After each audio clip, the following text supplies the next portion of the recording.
Episode की शुरुआत में गॉड कह रहे होते हैं, अपना मुंह बंद रखो, गॉड पनिशमेंट तुम्हारी सभी बुराइयों को मिटा देगा। वो रॉज के ऊपर बहुत ही तगड़ा शॉक मार रहे होते हैं। वो कहते हैं तुम्हारी हिम्मत कैसे हुई हमारे गॉड पनिशमेंट के ऊपर सवाल उठाने की। गॉड पनिशमेंट सिर्फ पूरे बॉडी को ही नहीं बल्कि तुम्हारे विल और स्पिरिट इन दोनों को जलाकर खाक कर देगी, और तुम्हारे जैसे के लिए तो ये पनिशमेंट बहुत ही कम है। गॉड कहते हैं ये स्पिरिट जितना मैंने सोचा था ये वाली विल उससे ज़्यादा ताकतवर निकली है, क्योंकि इसने गॉड पनिशमेंट को इतना सह लिया फिर भी इसका दिमाग अभी भी स्टेबल है। ठीक है, अगर ऐसी बात है तो हम देखते हैं कि वो रॉज को एकदम एक ही बार ज़ोर का झटका देते हैं और फिर उसको छोड़ देते हैं। उसके बाद चारों तरफ से हाथ निकलता है और रॉज को दोनों हाथ और दोनों पैर को पकड़ लिया जाता है। गॉड कहते हैं ये आज तक की सबसे खतरनाक सज़ा होने वाली है और अब तुम मैलिस, अब तुम नहीं बचने वाले हो।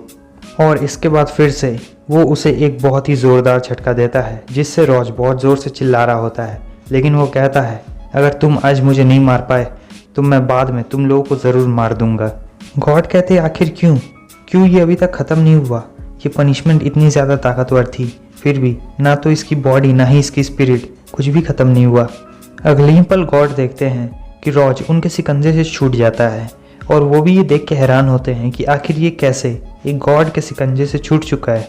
और अब हमें रॉज को दिखाया जाता है जिसके चारों तरफ करंट दौड़ रहा होता है और वो बहुत ज़्यादा गुस्से में भी होता है। उसके बाद वो अपनी एक ईविल सी स्माइल देता है जिसे आपने थंबनेल में देखा होगा। वो हंसने लगता है और कहता है क्या तुम्हारे पास सिर्फ यही रास्ता है। ये बात सुनने के बाद तो गॉड का दिमाग ही खराब हो जाता है और हम देखते हैं कि आसमान फट जाता है और रॉज के ऊपर बहुत तेज़ यानी बहुत ज़्यादा खतरनाक बिजली गिरती है, पहले से ही बहुत ज़्यादा भयंकर। लेकिन रॉज उस वार को भी सह लेता है। गॉड कह रहे होते पहले तो तुमने मेरे रूल्स को तोड़ा, उसके बाद मेरे इन सारे हमलों से भी तुम बच गए। मेरी इस दुनिया में आके मेरे ही बनाए गए रूल्स में इंटरफेयर कर रहे हो, मैं तुम्हें नहीं छोड़ूंगा। रॉज कहता है तुम क्या कह रहे हो, मेरी कुछ भी समझ में नहीं आ रहा है। गॉड उससे कहते हैं मुझे तुम्हें ख़त्म करना ही होगा, चाहे इसके लिए मुझे कुछ भी करना पड़े। गॉड कहते हैं कि अभी भी तुम्हारे सर के अंदर वो सारी मेमोरीज़ है और वो सारे स्किल्स है। रुको, तुम बस थोड़ा सा इंतज़ार करो और देखते जाओ कैसे मैं तुम्हारे सर के अंदर से वो सारी मेमोरीज़ और सारी स्किल एक बार में निकाल लेता हूँ। हम देखते हैं कि आसमान में से एक बड़ा सा हाथ निकलता है। रॉज सोच रहा होता है ये पावर गॉड पनिशमेंट से भी ज़्यादा ताकतवर है, मैं अपनी बॉडी को मूव नहीं कर पा रहा हूँ। गॉड कहते हैं क्योंकि मैं तुम्हें इस दुनिया में ख़त्म नहीं कर सकता हूँ तो इससे अच्छा रहेगा कि मैं तुम्हारे दिमाग को ही ख़त्म कर डालूँ। रॉज सोच रहा होता है अपने दिमाग पे काबू करो और अपने सारे पावर को एकत्रित करो एक जगह और अपने चारों तरफ बैरियर बनाओ। और फिर हम देखते हैं कि वो बिल्कुल ऐसा ही करता है, वो अपने चारों तरफ एक गोल सा बैरियर बना लेता है। गॉड कहते हैं कि तुमने इतनी लड़ाई करने के बाद भी इतनी सारी पावर बचा के रखी और ये बैरियर बना लिया, लेकिन एक बात याद रखना, तुम्हारी ये कमज़ोर बैरियर सिर्फ मेरी पावर के फ्लक्चुएशन को कमज़ोर कर सकता है, ये उस इम्पैक्ट को कम नहीं कर पाएगा जो मैं तुम्हें देने वाला हूँ। वो हाथ रॉज के बैरियर को तोड़ने की कोशिश कर रहा होता है। रॉज भी सोच रहा होता है ये पावर तो और बढ़ती ही जा रही है और इस पावर के वजह से जितने भी वहाँ आसपास लोग होते हैं और जितने भी गांव के लोग होते हैं उन सभी के सर में दर्द कर रहा होता है, वो सभी बेहोश हो रहे होते हैं। रॉज भी ये सब देख रहा होता है। गॉड कहता है तुमने उस स्पेस और टाइम को तोड़ दिया है जिसे मैंने लॉक करके रखा था और अब सब बिगड़ रहा है। रॉज काफ़ी गुस्से में कहता है कि उन सभी को नुकसान क्यों पहुंचा रहे हो, उन्हें नुकसान मत पहुंचाओ। और वो सोच रहा होता है अगर ये फोर्स ऐसे ही चलती रही तब ये लोग सभी इस दबाव के कारण मारे जाएंगे। रॉज अपनी पूरी पावर लगा रहा होता है और इस तरफ हम देखते हैं कि गॉड भी अपनी ताकत लगा रहे होते हैं। अब रॉज थोड़ा बहुत हिल पा रहा होता है। गॉड कह रहा होता है कि ये कैसे हो सकता है, क्या मैंने इसकी पावर को अंडर एस्टिमेट किया, ये हिल कैसे सकता है।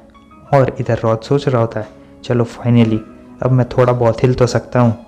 और फिर हमें पता चलता है कि रॉज ने अपनी बैरियर की पावर उन सभी लोगों में लगा दी, वो जो आसपास के सभी लोग थे उन सभी को बचाने के लिए लगा दी और अब रॉज के पास कोई भी पावर नहीं बची है।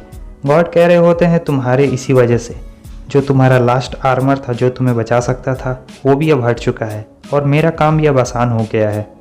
नेक्स्ट सीन में हम देखते हैं कि गॉड रॉज की सारी मेमोरीज और उसकी स्किल्स को ले रहे होते हैं और इधर उसका सर घूम रहा होता है। इधर उसे ऐसा लग रहा होता है कि किसी ने उसको दिमाग को पकड़कर फुटबॉल बना दिया हो और उसका दिमाग बहुत बुरी तरीके से घूम रहा होता है कि वो कुछ कर भी नहीं पाता है। इधर वो एल्फ सोच रही होती है कि हम उसकी ज़रा से भी मदद नहीं कर सकते हैं, हम तो हिल भी नहीं पा रहे हैं।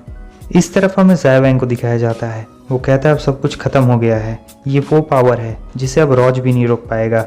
भले ही ये सब एक प्रोजेक्शन क्यों ना हो, लेकिन मैं अभी भी उस गॉड की पावर और रॉज की पावर को महसूस कर सकता हूँ कि कितना खतरनाक उन दोनों के बीच में लड़ाई चल रही थी और ये दर्द क्या हो रहा है उस पर।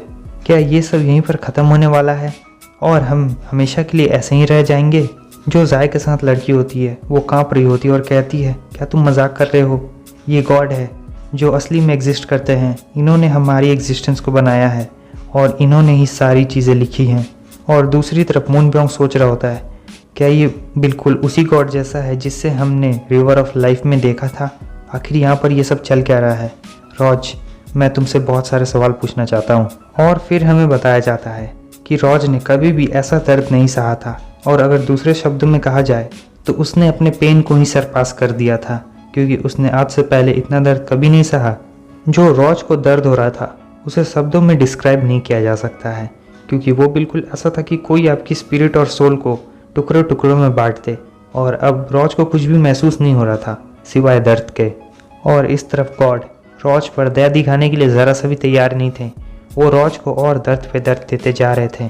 क्या ये सब रॉज की गलती है कि उसने गॉड को उकसाया? क्या ये सब करना उसके लिए एक सही बात था? अब उसे अपनी गलती का पछतावा होगा या फिर नहीं?